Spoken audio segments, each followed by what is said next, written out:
Bata pa lang si Charmia, tinutokso na siyang negra ng kanyang mga kamag-anak. Kaya naman lumaki siyang inggit na inggit sa mga taong mapuputi ang balat. 16 na taon pa lang siya nang subukan niyang gumamit ng iba't ibang sabon at lotion na nangakong magpapaputi sa kanya. Kaya nang nabalitaan niya na may bagong produktong mabilis magpaputi, hindi na siya nagdalawang isip pa. Agad niyang sinubukan itong Gluta Spray. Gano'ng katagal ka nang gumagamit ng whitening spray? 3 weeks na. And nakita ko yung effective niya for 2 weeks. Nag-lightening yung skin ko, nag-blooming yung skin ko, tsaka sabi nila bumata daw yung tsura ko. Sublingual o sa ilalim lang ng dila tinatapat ang spray. Yan, nilulunok mo? Hindi. After 20 seconds, pwede mo na siya nilunok. Aabot sa 2,000 piso ang halaga ng isang bote ng Gluta Spray na kadalasang tumatagal ng 1 buwan. At kahit na 2 buwang buntis, tuloy pa rin sa paggamit ng Gluta Spray si Charmia. Napagtanungan ko na yung doctor ng company namin. And sinabi nga niya sa akin na effective siya, tsaka natural naman ang ng glutathione. Una itong naging gamot ng mga Amerikano sa sakit sa dugo, puso at atay. Nakatutulong din daw ito sa mga may cancer. Yung glutathione, nung ginagamit sa mga whites sa European countries, sa Amerika, sa Canada, hindi nila napapansin na pumuputi sila kasi talaga maputi sila. Nung dinala ito nung few years back sa Asian countries, nansin nila yung mga gumagamit ng glutathione pumuputi. At para mas epektibo ang pagpapaputi, iwasan daw uminom, manigarilyo, at magbabad sa araw. Humahad lang daw kasi ang mga ito sa bisa ng gamot.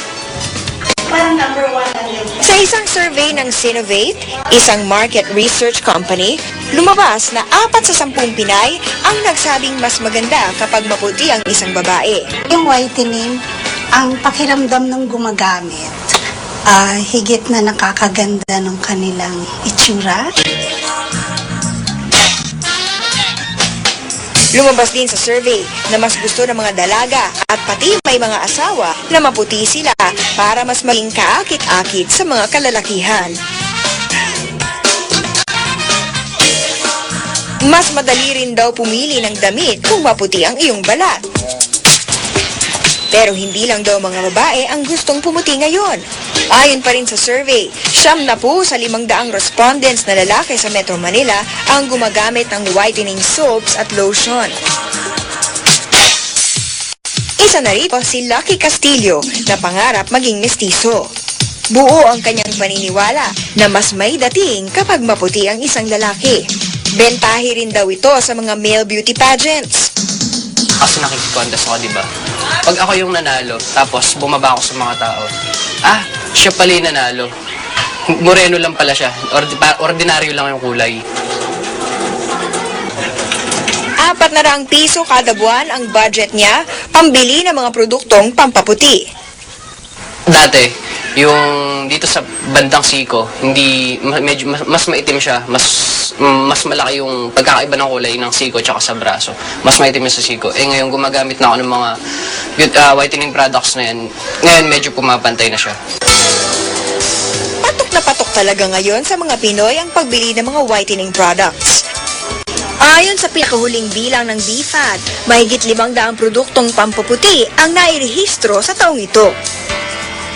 At sa mga produktong ito, hindi mawawala sa listahan ng mga sabon na gawa sa papaya, sulfur at glutathione.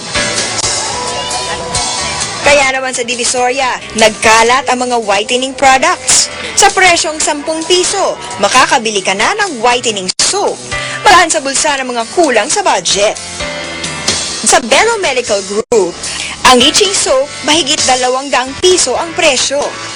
Lampas sa 1,000 piso naman ang mga whitening lotion. Ang isang kahon ng glutathione capsules, tumataginting na 5,000 piso ang presyo. Pero sa dinami-dami ng mga paraan para magpaputi, may naniniwala pa rin na maganda ang kulay kayumanggi. Stops campaign for real beauty. Taong 2005 nang inilunsad ang campaigns for real beauty ng Dove para baguhin ang konsepto natin ng kagandahan. And so, yung Campaign for Real Beauty wanted to redefine what beauty is. And that's why, di ba, nagkaroon ng mga debate kung ano ba yung mas maganda, kung dazzling ba or dark, ganon. Kasi gusto namin i-challenge kung ano yung definition of beauty today as media would portray it or even society. Para sa kanila, hindi dapat ikahiya ng mga Pinoy ang pagkakaroon ng kayumangging kulay. Foreigners think that Filipinos are one of the most beautiful women in the world.